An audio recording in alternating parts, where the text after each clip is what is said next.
The European Union finally realised that they've lost the UK, they become desperate for a British trade deal, and Dominic Raab tells Leo Varadkar to leave Britain alone. Hello everyone, welcome to another show. As you can see, most of you know that, but the background is different today because we are in New York. For the next couple of weeks, I'm going to be in America following the American election to make sure that we come back in October and November and cover the whole thing for you guys on this channel. But for now, we still have a lot to talk about when it comes to the British politics. As you know, obviously a few days ago, the UK stopped being a member of the European Union, and throughout the whole saga of this whole Brexit stuff, from day one, from 2016, the EU went out and said, well, the UK needs to be punished, we have to set an example, they can't just get whatever they want, and they also tried their best, Remainers, to make sure that we don't actually leave the EU.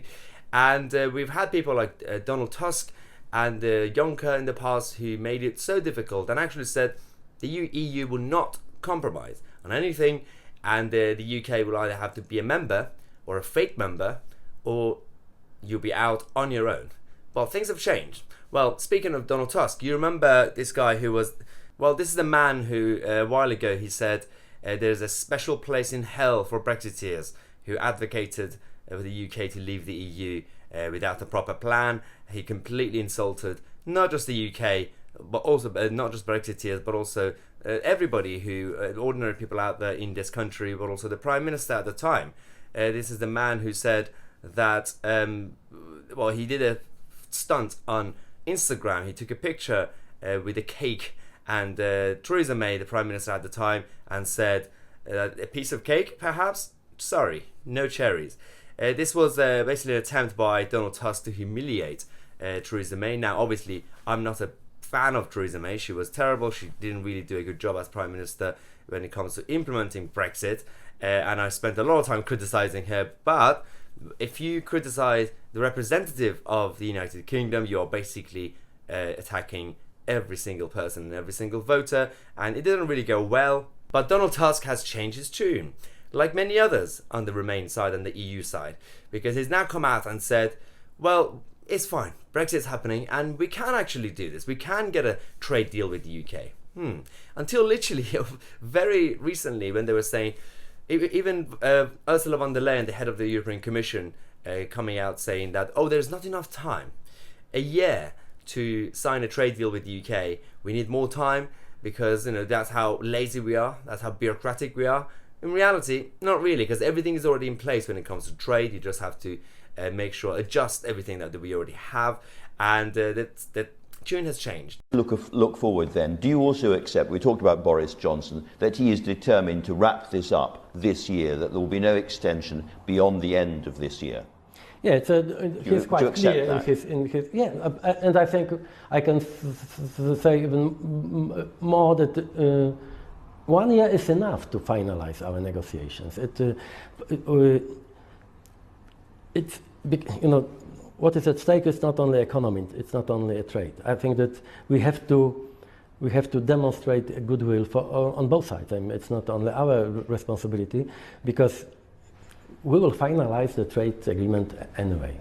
You know, business is business, and of course, first of all, we have to stop this narrative. The campaign is also over. Okay, Brexit. The game is over. It's very interesting. I mean, we did say back in 2016, the Brexit side, that we told the Remainers, calm down. We are going to be fine. Not only when we leave the EU, the doom and gloom is not going to happen. The country will survive. Look at our economy. Everything's doing really well. And we did also say that they are going to be lashing out the European Union side for a while because they're going to be upset. But in reality, they need us more than we need them. And that's been proven. Now they're coming to us and saying, please, give us a trade deal. And luckily we have Boris Johnson, again with all the flaws that Boris has, the Tory government have, and we've criticised him in the past here, but actually this is the best thing that we have to implement this. Imagine if we had Theresa May or Jeremy Corbyn and Keir Starmer in place to do this. We would have been in a lot of trouble. So the EU now know that they need us more than we need them, so that's the whole plan. And in reality, we have also said that the manifesto the Conservative Party had was to implement a proper clean break Brexit, no ECJ, European Court of Justice ties, or the Customs Union, or the single market for that matter. And Dominic Raab, the Foreign Secretary, came out and actually confirmed that there won't be any ties, no political alignment, no level playing field. Get used to it. So to be absolutely clear about this, if the EU says the European Court of Justice is non-negotiable, that's the end of the negotiations, isn't it?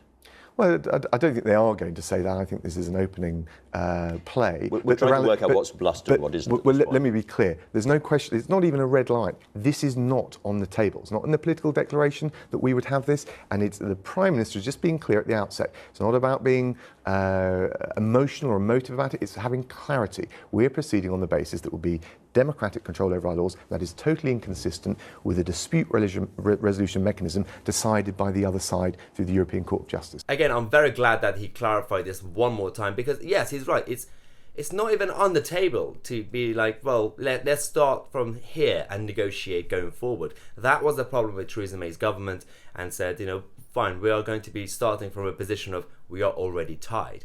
Whereas now, obviously since last week the UK left the EU, the actual position is from scratch. It's literally from zero. You have to start from being a non-member and then negotiate, and hopefully we'll see how it goes. But the Remainers also used to lash out a lot. The Labour Party and the usual, the so-called the moderates who wanted the best for the UK, tried their best to stop Brexit. People like Jonathan Ashworth, a member of the Labour Party, and his friends, who spent the whole time obviously not making things easy for us, they've also given up. They have finally accepted defeat. I was a Remainer. This part of the world where I'm stood today voted Remain, but Leave won. And now I hope this division between Leavers and Remainers can come to an end, and we just can pull together again and move on. That means we've still got to scrutinise the government, and we're still sceptical about some of Boris Johnson's grand claims about what he's going to be able to deliver in this post-Brexit world. But the issue itself has been settled now. We've just got to make the best of it. Yes, as Jonathan Ashworth and also Donald Tusk have said, the game is over. We have won. Now, I'm going to be the bigger man, and actually I appreciate what Jonathan Ashworth said instead of me just randomly attacking him, because that's a good thing, and I wish that all Remainers felt the same. And this is a good way to actually just give up, move on, and let the elected government of this country democratically decide what is best for us and for ordinary people out there. But unfortunately, Ashworth and people like that, it's quite rare, because you still have people like Leo Varadkar of the Republic of Ireland kicking off. He's one of the few people who's still causing trouble. He went out and said that the UK is a small country and that we are better and bigger than the United Kingdom. Because why? Because there are more people living in the European Union. This is the argument Remainers kept using during the referendum, saying we are the largest market because we have more people. Now, having a big population is not the same as having a strong economy when it comes to trade. You could literally have billions and billions of people out there in a trading bloc or a country. Doesn't mean you will be a good trading partner. And to be fair, it's going to become irrelevant, because when the UK signed a trade deal with the United States and with Australia and Canada and put them all together, yeah, that's the bigger market. And but this is what Varadkar said, and he basically insulted the UK. I mean, he's coming from Ireland, and we're getting heat from an Irish Prime Minister. So this is what he said, and he actually responded to his original comments. Do you regret saying that Britain was a small country that was going to learn from its mistake? Was that petty? I don't think so. It certainly wasn't intended to be. It's a serious point. The UK is a country with a population of about 60 million and is the sixth largest economy in the world. But as economic power in the world moves to Asia, moves east and south, it'll probably fall in those rankings. That's just inevitable. That's the way the world is going. And part of the reason why we have a European Union is the recognition that all of the countries of the European Union in the 21st century, never mind the 22nd century when it comes, are going to be smaller in terms of population and economy on a global scale. And being a European Union, having a single currency and a single market, puts us on an equal footing with massive countries like America and China, and in the future countries like India, which is rising, for countries with a population of less than 100 million, and economies that are becoming smaller relative to those giant countries, it puts them in a weaker position, in my view. And that's just the reality of the 21st century that we now live in. Now, obviously, his original comments sparked a massive response from Brexiteers, but also, again, the Foreign Secretary, Dominic Raab, who proudly stood up for the United Kingdom. Varadkar, the Irish Prime Minister, said this week the UK has yet to come to terms with the fact it's now a small country. He went on to say that the EU's got a population and a market much bigger than the UK's. So if these were two teams up against each other playing football, who do you think has the stronger team? Is he right? I think Varadkar is in the midst of a, shall I say, very competitive election in Ireland, and I'm not going to interfere in Irish politics. Oh, yeah, that must have hurt. He's right. There's an election going on in Ireland, and Varadkar is basically just saying random things so that he comes across as strong and stable for his electorate. Yeah, let's watch the rest. And I'd probably suggest that he wants to refrain from doing the same. Actually, we've got a good bilateral relationship with the Irish. We've just worked together really well to restore the Northern Ireland Assembly and the Executive. That's really important. I'm sure all of that cooperation will continue. And for the UK as a whole leaving the EU, it's, as I said, a point of departure, not the point of arrival, but we're excited.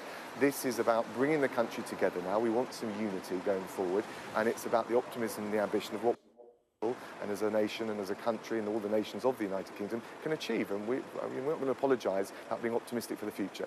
Good. This is exactly what we wanted from day one. We need the government to actually stand up for ordinary people in the country. This is what why we voted for them. And I'm pretty sure even Varadkar, firstly, he's going to be in trouble when it comes to the Irish election. He has to try very hard to be convincing if he wants to win his election and actually cause more trouble.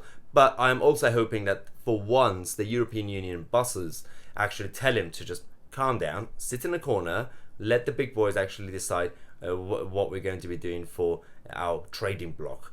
And by the way, I really hate that phrase, trading bloc, because the European Union is not a free trade bloc. It's a protectionist bloc that actually destroys business and consumer rights. So the fact that they keep going around there saying, oh, we are the largest trading bloc in the world. No, you're not really.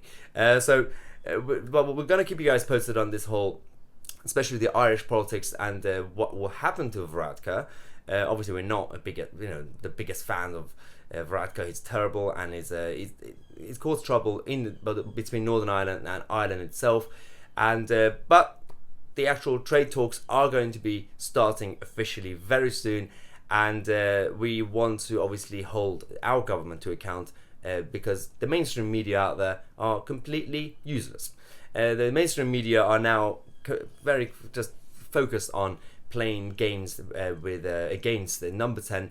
Tomorrow's show, we are going to be having a lot of discussions about how the Boris Johnson's government are actually handling the swamp of the establishment media, because the establishment media until now, the broadcasters, the fraudcasters, as Douglas Carswell would say, have had a very good time for the last few years and couple of decades. They were in charge of the narrative, they were in charge of creating a new narrative and actually running it.